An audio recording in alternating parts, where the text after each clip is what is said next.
Hi everyone, my name is Serena. Welcome back to my channel. I know it's been a while. I hope everyone is doing well.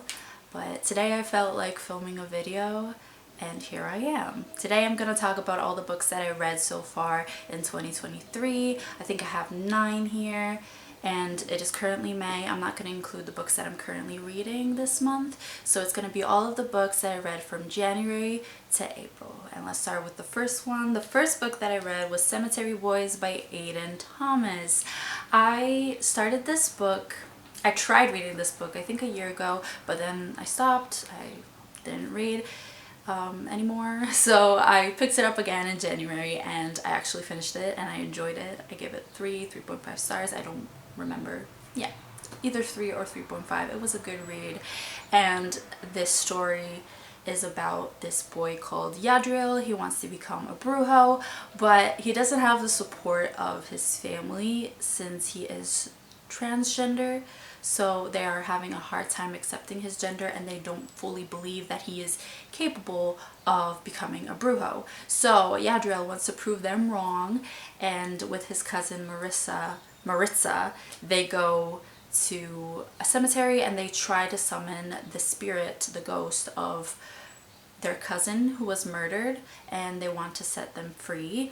But instead, by accident, they summon another person, and this person happens to be the bad boy of the school, and there's like flirty tension between Yadriel and this person, and it was fun. They were having a hard time sending him back, so the whole story is them trying to figure out how to send him back, and also them trying to figure out who murdered their cousin. So it was a good book. There is transgender representation and Latinx representation. I recommend it. The next book that I read was This Is How It Always Is by Lori Frankel.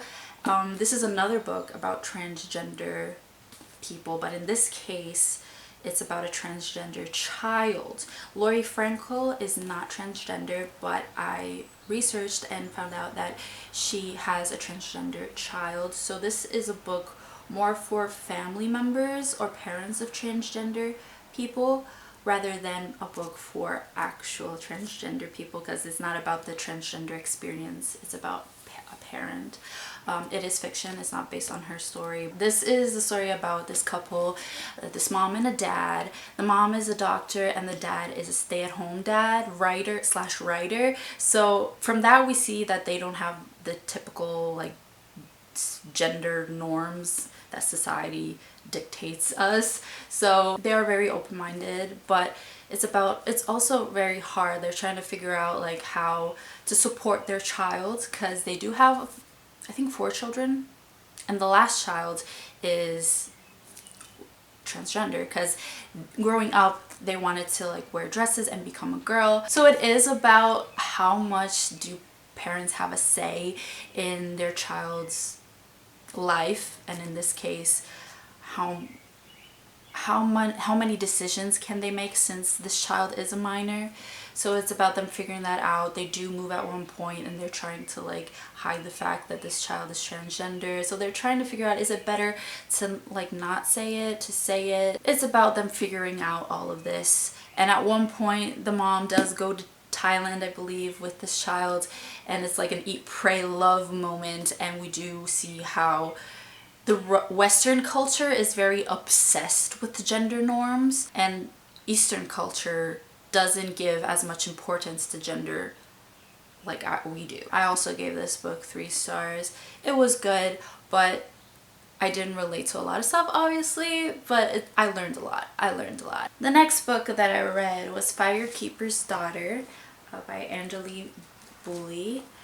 This was a gift from Mary Among Stories a couple of years ago, I believe, and I love this cover, even though this cover suggests, like when I saw this cover I immediately thought, oh, this is gonna be fantasy, but it's not. It's more of like a mystery, contemporary mystery, you know. They're trying to figure out who murdered someone as well, and also there's this whole like drug distribution happening in this community, so they're trying to figure out where are these drugs coming from and like how are these people dying and all that. It is also in the YA section, which I don't understand because it's more of like a new adult, like upper YA, because it has drugs in it.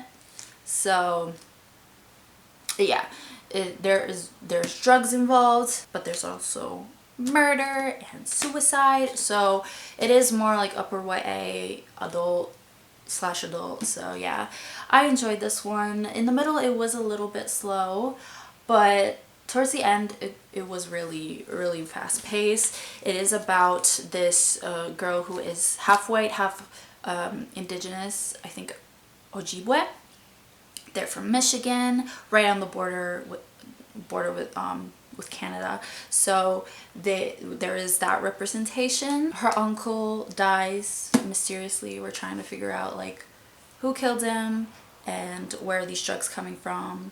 And yeah, it was a good book. There's also fake dating in this one, so if you like fake dating, you might like this one. I gave this one 4 stars. I'm not quite going in chronological order, but another book that I read the first months of this year was Spare by Prince Harry. I don't have much to say about this. I just read it as an audiobook from my Libby app. I borrowed it from the library. This book is basically about Harry's life, starting from the death of his mom. So it starts when his mom died and it ends, you know, modern day with him and Meghan stepping away from the royal family and all that. The story is divided in, I'd say, 3 parts. We have his like childhood, him grieving his mom, because that was like, it is a big thing that really impacts you and traumatizes you. So we see all that. Him, how he's coping with the loss of his mom, him still believing that she's out there somewhere and all that. And then the second part is about him in his military career part of his life. And that was like the slowest part to me, you know, because like I don't really care. And there are also like some weird parts about like him going to the North Pole and his penis freezing and all that. There were some weird parts, I have to say.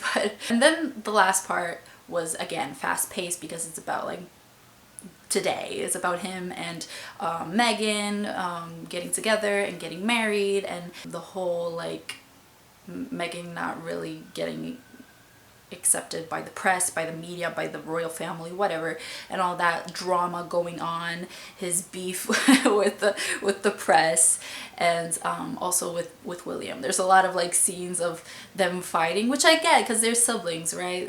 Siblings fight. There was a scene in which Harry was getting ready for his wedding and he didn't want to shave. He asked Queen Elizabeth and Queen Elizabeth was like, sure, don't shave, I don't care. But William really wanted him to shave, since William had to shave for his wedding and all that, like all this like sibling drama that was so funny. Or like them, Meghan and Harry, not getting an Easter gift for William and Kate. I did not rate this book. Yeah, I did not rate it. I was just curious because it was everywhere. I do work at a bookstore and everyone was buying it, so I was curious. Another book that I read was Hamnet by Maggie O'Farrell. This is, I believe, the winner of the 2020 Women's Prize for Fiction. And I wanted to read this one even though I was kind of intimidated since it is about Shakespeare, and I haven't read much by Shakespeare, but his plays, his works very intimidate me because of the language. But this is not Shakespeare. This is fiction inspired by Shakespeare's life. And I really enjoyed it, actually. At first, it was hard to get into, but then once I was into it, I really enjoyed it. It's about Shakespeare's family. Shakespeare is never mentioned, like, by name in the story. He's more mentioned as, like, the father, the husband, or the writer, whatever. He is not the main character. His family is the main character, especially the wife, Anne, who is called Agnes in the story. Because I think that's what her dad called her in the will. I researched that, so that's what Anne's dad called her in the will. So Maggie decided to call her Agnes in the story. It is divided into timelines.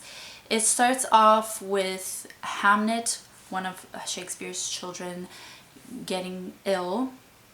And then we have flashbacks from when Shakespeare was younger. He was tutoring and he fell in love and they got married, him and Agnes. So there are two storylines. My favorite is the last one, like the present storyline. So when Hamnet falls ill and eventually dies, I don't think that's a spoiler, but I enjoyed that one the most. The big theme of the story is definitely grief and loss. Agnes is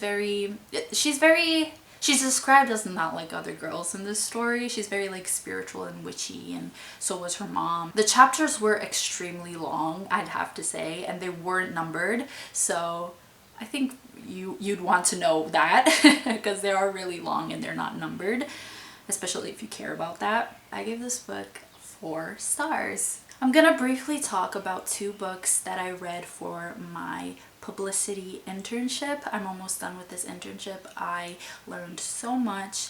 We have worked on several books. I in particular worked on 2. I read A Work in Progress by Jarrett Lerner and The Truth About Horses by Christy Cashman. So these 2 books, they are for a younger audience. This is a middle grade and this is a YA. This one in particular is about this boy who is bullied in middle school for his weight, his appearance. So he does develop an eating disorder, and it's about him trying to find himself again. The story is in verse and it has a lot of illustrations that really represent what the main character Will is feeling. So I really enjoyed this book and I do recommend it for a lot of people, a lot of kids, because it is about bullying and body image, body acceptance. So those are very important themes. The other book, The Truth About Horses, is about this teenager, this 14-year-old called Reese. She loves horses. She grew up on a farm with her family, and then a tragedy happens and they have to sell the barn, sell her favorite horse, Trusted Treasure, and it's about her trying to find her horse again. It's about her trying to repair her damaged relationship with her father. And at one point in the story, she does meet another character who helps her and she helps him, and they all love horses and I really enjoyed the story as well. This one comes out August 15 and this one just came out on May 2nd. Second to last book that I read this year so far is Beartown by Fredrik Backman. I really love this one. This is the first 5-star of the year. I enjoy Backman's writing, and this one in particular was really good. It's about this hockey town, Beartown, and in particular it's about this girl who gets raped at a party. It's about the aftermath of that and how the town is trying to diminish or like not make this situation too important because it does involve the hockey team, and the hockey culture is very big in this community and it brings a lot of tourism and money, so they're trying to like not make this a big deal. The main character's dad is involved in hockey. He's like the manager of the team, so it's also about how the parents feel responsible in a way, since the dad is involved with these boys in hockey. These boys have grown up with him, so he feels responsible that he hasn't like done a good job in like educating them in a certain way. I absolutely love the women in this story. I love in particular Ramona, Fatima, and Kira. I love them, and there are also a lot of point of views. I noticed that Backman loves multiple POVs, and I do too. They're all very important to the story in my opinion, and yeah, I really enjoyed the story, and yeah, it was my first 5 stars. That's exciting. It is a series. I wonder what's gonna happen in the second one, but I am definitely gonna continue on with it. Last book that I'm gonna talk about in this video today is Where the Crawdads Sing by Delia Owens. This is a story about this girl, again, in this small town. She lives in on the marsh. They call her the marsh girl. So she lives in a house with her family, but her dad is very like abusive, so the mom eventually leaves, and slowly all of her siblings leave, so she's left all alone. One day there is a guy who is found dead, and people start blaming her for it because she didn't know him at one point. So they blame her for the murder, and so it's about her going to court and not, you know, trying not to go to jail or get a death penalty. I did watch the movie. I feel like it was pretty faithful, yeah, and it was okay. I liked it. I think I gave, what did I give this book? I gave it 3 stars. Yeah, it was good. That is all that I've read so far this year. What is your favorite book that you read this year so far? Let me know down below, and I will talk to you guys soon, hopefully.